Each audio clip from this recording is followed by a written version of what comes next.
உடல், மனம், அறிவு, உணர்வு மற்றும் ஆன்மீக வளர்ச்சிக்கும் சமன்பாட்டிற்கும் உதவிடும் ஓர் கலை யோகா. உலகில் தோன்றி வழி வழியாய் வரும் ஓர் ஒழுக்க நெறி. இது உடலையும் உள்ளத்தையும் நலத்துடன் வைக்க உதவும் ஓர் உன்னத கலை. மனம், வாக்கு, உடல் மூன்றுடன் தொடர்புடையது யோகா. யோகாவை பற்றி மிஸ்டர் சந்திரசேகரன் அவர்கள் கூறும்போது, யோகம் பதஞ்சலி முனிவரால் நெறிமுறைப்படுத்தப்பட்டது. யோகம் என்றால் என்பதை பற்றி பலவிதமான கருத்துக்கள் வருகின்றன. அதில் மிக முக்கியமான கருத்து, யோகம் என்பது நமது செயலில் முழுமை காண்பதே ஆகும். நாம் செய்யும் ஒவ்வொரு செயலிலும் முழுமையான ஈடுபாட்டுடன் செய்து அதனுடைய பலனை முழுமையாக அனுபவிப்பதே ஆகும். நம்முடைய கருவி, நம்முடைய உடல், உயிர் அண்ட் மனம், இந்த மூன்றையும் முழுமையாக பயன்படுத்துவதே ஆகும். நம் உடலின் மூலம் நாம் ஏகப்பட்ட காரியங்கள் செய்யலாம். அந்த ஒவ்வொரு காரியத்தையும் முழுமையான 100% எஃபிஷியன்சியோடு செய்வதற்கு உறுதுணை புரிய கருவிதான் யோகமாகும். யோகம் இந்தியாவை பற்றிய குறிப்புகள், தவ பயிற்சிகளை பற்றி வேத சம்கிதைகளிலேயே குறிப்பிடப்பட்டுள்ளது. மேலும் சிந்து சமவெளி நாகரிகத்தில் இருந்து எடுக்கப்பட்ட கல்வெட்டுகளில் உள்ள உருவங்கள் அமர்ந்திருப்பது போன்ற நிலை யோகா அல்லது தியான நிலை என்று தொல்பொருள் ஆய்வாளர்கள் கண்டுபிடித்துள்ளனர். 5000 ஆண்டுகளுக்கு முன் இந்தியாவில் தோன்றிய உடற்பயிற்சி தியான முறை யோக கலை அல்லது யோகாசனம் ஆகும். யோகாசனம் என்பது அந்த காலத்தில் வாழ்ந்த யோகிகள் காட்டில் மிருகங்கள், பறவைகள் இவைகளின் செயல்களை பார்த்து வடிவமைத்தார்கள் என்று தகவல்களும் உள்ளது.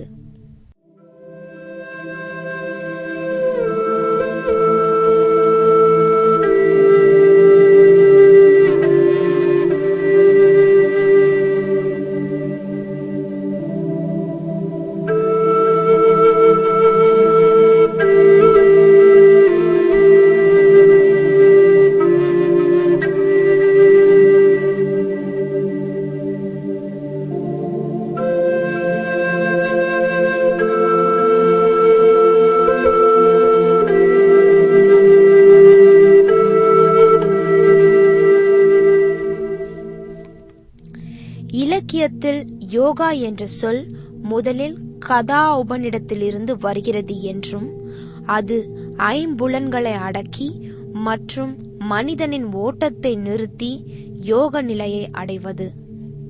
யோகாவின் வரலாற்றை பற்றி டாக்டர் கிருஷ்ணமூர்த்தி அவர்கள் கூறுகையில், மனிதன் எப்பொழுது தோன்றினான்னா அப்போதே இந்த யோகா தோன்றிட்டுன்னு சொல்கிறாங்க. இந்த ஹரப்பா, மொஹஞ்சதாரோ இந்த புதைப்பொருள் ஆராய்ச்சி நடத்தினாங்க. அந்த புதையுண்ட நகரங்களில் பார்த்திங்கன்னா இந்த யோகா யோகாசன நிலையில் உள்ள சிற்பங்கள்லாம் கண்டுபிடிச்சாங்க. ஸோ அப்போ மனிதன் தோன்றிய காலத்துக்கு முன்னாடியே இந்த யோகா தோன்றிருந்தா சொல்கிறாங்க. இந்த யோகாத்தினுடைய ஆரம்பம் எப்படின்னு பார்த்தீங்கன்னா, அப்பொழுது மக்கள் ரொம்ப வியாதியில் நிறைய துன்பப்பட்டு கொண்டு இருந்தாங்க. நிறைய வியாதியில் புதுசான இனம் தெரியாத வியாதிகள்லாம் வந்துட்டு இருக்கும்போது நிறைய பேர் அந்த வியாதியில் செத்துட்டாங்க. அப்போது எல்லாரும் இறைவனை போய் வேண்டுறாங்க. விஷ்ணுவிட்ட வேண்டும் போது அப்போ விஷ்ணு ஆதிசேஷன் சொல்கிறாரு. விஷ்ணு அனந்த சேனத்தில் படுத்திருப்பார். அந்த ஆதிசேஷனை பூலோகத்துக்கு போகிறார். பூலோகத்துக்கு போய் நம்மளோட ரிஷிகளுக்கெல்லாம் அந்த யோகா கலையை கற்றுக் கொடுங்க அப்படின்னு சொல்கிறாங்க. அப்புறம் அந்த ஆதிசேஷன் பாம்பு, 5 தலை நாகம்னு சொல்கிறோம். ஆதிசேஷன் பூலோகத்துக்கு அந்த மனித உடம்புலையும் பாம்பு தலையோடையும் இருந்ததாக சொல்கிறாங்க.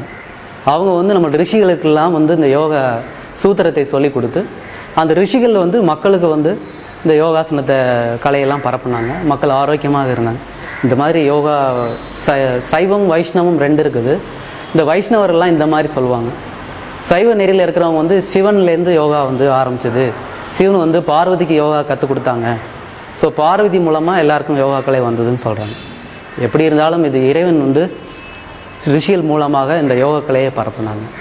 இதுதான் யோகாசனத்துடைய தோற்றம். இன்றைய அவசர உலகில் மனிதன் தனது ஆழ் மனதின் தேவையை கண்டு கொள்ளவில்லை. வெளி உலக நடப்பிற்கு தேவையானதையே செய்கிறான். எனவே மனமானது அலைய ஆரம்பித்து விடுகிறது. ஆனால் யோகாவானது உடல் மற்றும் மனதின் தேவையை பூர்த்தி செய்து உடலையும் மனதையும் ஒருநிலைப்படுத்துவதே ஆகும். இதுவே யோகாவின் முக்கிய குறிக்கோள். இது மனிதன் ஆரோக்கியத்தை முன்னேற்றுவதில் தொடங்கி மோட்சத்தை அடைவது வரை பல வகைப்படும்.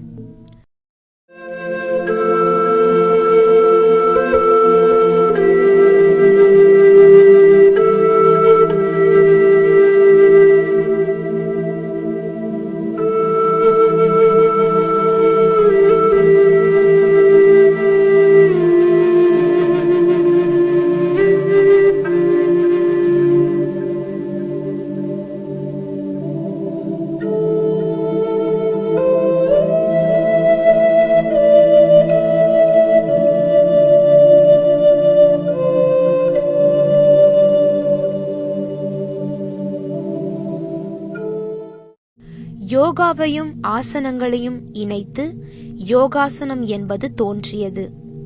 இத்தகைய யோகாசனங்களையே இன்று நாம் கற்றுக்கொள்கிறோம்.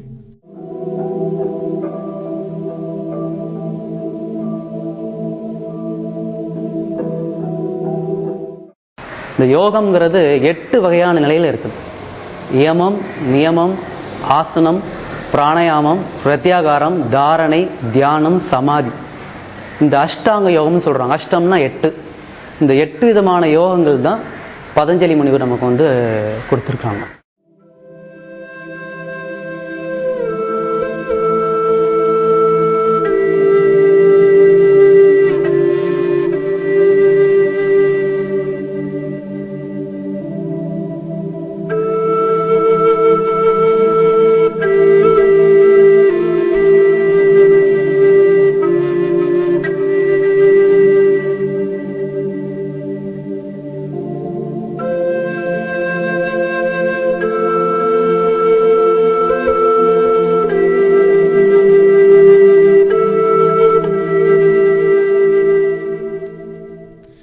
யோகாவை பயிற்சி செய்பவர்கள் அல்லது யோக கோட்பாட்டை பின்பற்றுபவர்கள் யோகி அல்லது யோகினி என்று அழைக்கப்படுகின்றனர். யோகா ஒரு வகை உடற்பயிற்சியாக மட்டுமே மற்ற நாடுகளில் காணப்படுகிறது. ஆனால் இந்தியாவில் அப்படி இல்லை. நமது மதங்களும் இதிகாசங்களும் யோகாவை மனிதனின் வாழ்க்கையில் ஒன்றாக மாற்றி உள்ளது.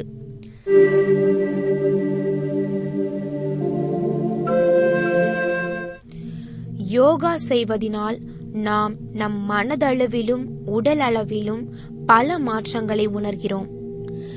நடுநிலை தன்மை, மற்றவரை சாராதிருத்தல், பேராசையற்ற தன்மை, விவேகமற்ற தன்மை மற்றும் உரிமை கொண்டாடாதிருத்தல் இத்தகைய உயர் பண்புகளை பெற முடியும்.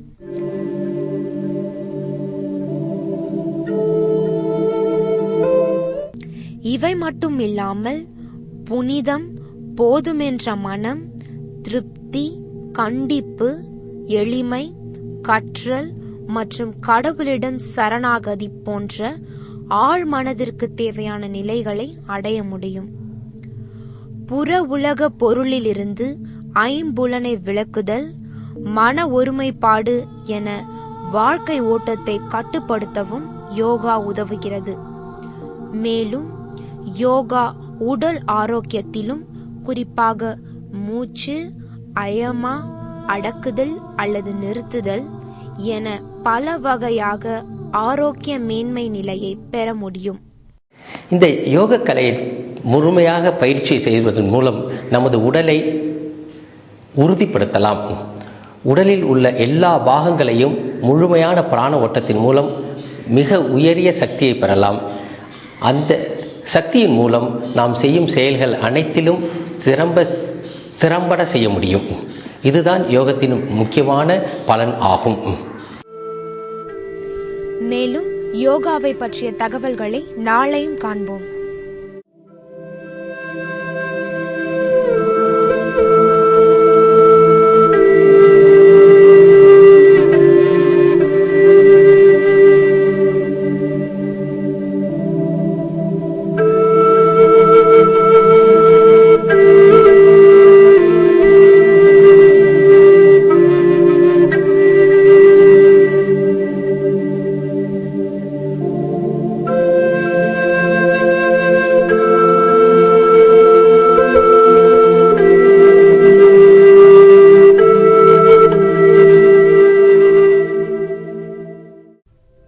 யோகத்திலிருந்து வந்ததுதான் யோகம். யோகம் உடல், உயிர், மனம் என்ற மூன்றின் முழுமையான பயன்பாடு ஆகும். யோகத்தின் மூலம் பெறும் சக்தியானது மனிதனை மோட்சத்திற்கு அழைத்துச் செல்கிறது. மேலும் யோகா ஒரு பயன்பாட்டு கருவியாகவும் நாம் யோகத்தினை பயன்படுத்துதல் மூலம் நம் உடல், உள்ளம், மனம் தூய்மையடையவும் செய்கிறது. நமக்கு தேவையான சக்தியை நாம பெற்றுக்கொள்ளவும் முடிகிறது யோகாவில்.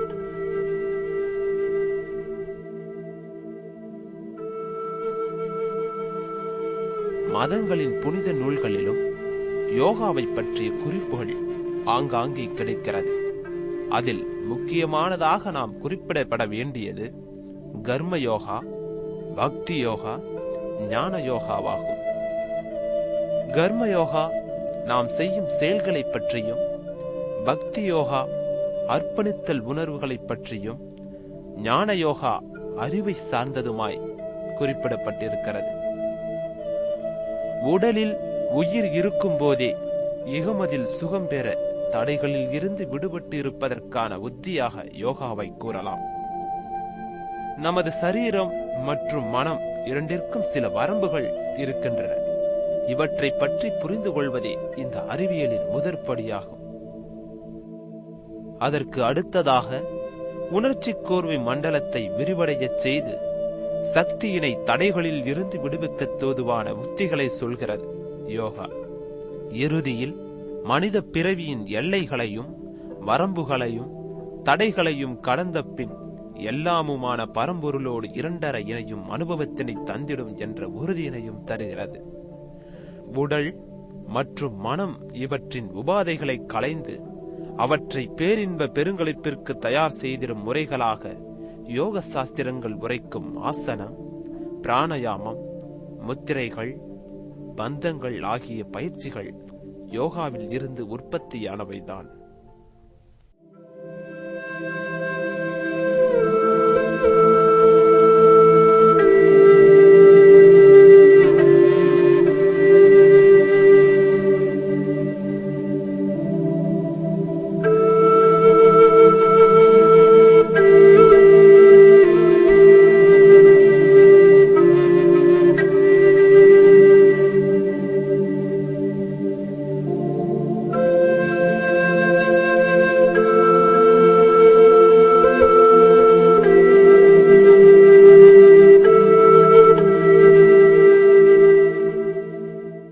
யோகாவை வயதின் அடிப்படையிலும் தேவையின் அடிப்படையிலும் 5 வகையாக பிரிக்கலாம். முதலாவது யோகா சிருஷ்டிக்ரமா. இது உணவு உட்கொள்ள ஆரம்பிக்க குழந்தைகள் முதல் 25 வயது வரை உள்ளவர்களுக்கு கற்றுத்தரப்படுகிறது. சீக்கிர கிரமா. இது யோகாவில் பயிற்சி பெற்றவர்களுக்கான அடுத்த நிலை. யோகாவில் ஈடுபட்டவர்களை மேலும் உடலளவிலும் மனதளவிலும் வலுவாக்கவும் உறுதிப்படுத்தவும் செய்யப்படும் யோகா முறையாகும் இது. மூன்றாவது அத்தியாமதிய கிரமா. இது வயதானவர்களுக்கானது. 75 வயதுக்கும் மேற்பட்ட மக்களுக்கான யோகாவாகும் இது. சிக்கின கிரமா. அனைத்து வகையான மக்களும் செய்யப்படும் யோகா முறை. அடுத்ததானது ரக்ஷண கிரமா. அனைத்து வயது மக்களுக்கும் ஏற்றதாகவும் முறையான யோகா பயிற்சி இல்லாதவர்களுக்கும் இந்த யோகா கற்பிக்கப்படுகிறது. இதை தெரப்பி முறை என்றும் கூறுகிறார்கள். இந்த தெரப்பி முறை யோகாவின் மூலம் உடல் ஆரோக்கியம், உடலில் ஏற்படும் நோய்களை குணப்படுத்தவும் முடியும். மிக முக்கியமானது இந்த ரக்ஷண கிரமா என்பது. இருப்பதை இருந்தவாறே பாதுகாப்பதும் அதன் உறுதித்தன்மையை அதிகப்படுத்துவதுமே ரக்ஷண கிரமா ஆகும். இப்பொழுது வருபவர்கள் எல்லாருமே 25, 30, 40 வயதிற்கு மேல் யோகாக்காக வருகிறார்கள். அவர்களுக்கு அவர்களுடைய உடல்நிலைக்கு ஏற்ற மாதிரி செய்வது ரக்ஷண கிரமா. ஸோ அது எந்த வயதிலிருந்து வருகிறார்களோ அதிலிருந்து ஒரு 75 வயது வரைக்கும் நாங்கள் கொடுப்பது ரக்ஷண கிரமா. தெரப்பி முறை யோகாவில் மனிதனின் உடலமைப்பை வைத்தே உடலின் வியாதிகளை கண்டுபிடித்து விடுகிறார்கள். இது வியாதிகளின் தன்மைக்கு ஏற்றவாறு யோகா தெரப்பியின் மூலம் முறையான பயிற்சியினால் குறிப்பிட்ட நோயுள்ள மக்களுக்கு கொடுக்கப்படுகிறது. மேலும் சில வகையான யோகாசனங்கள் மாரடைப்பில் இருந்தும் கழுத்து வலி, முட்டி வலியையும் தடுக்கிறது. இது போன்ற பல வகையான பிரச்சனைகளை யோகா தடுக்கிறது. கேன்சரை யோகா மூலம் சரி செய்ய முடியும் என தாய்லாந்து விஞ்ஞானிகள் கண்டுபிடித்திருக்கிறார்கள். இதன் மூலம் யோகாவானது மிக பழமையான ஒரு கலையாகவும் நாம் கருத முடியும். ஆதி காலத்திலிருந்தே உடல் ஆரோக்கியத்திற்காகவும் மன ஆரோக்கியத்திற்காகவும் பின்பற்றி வரப்படுகின்ற ஒரு அரிய கலை இந்த யோகாவாகும்.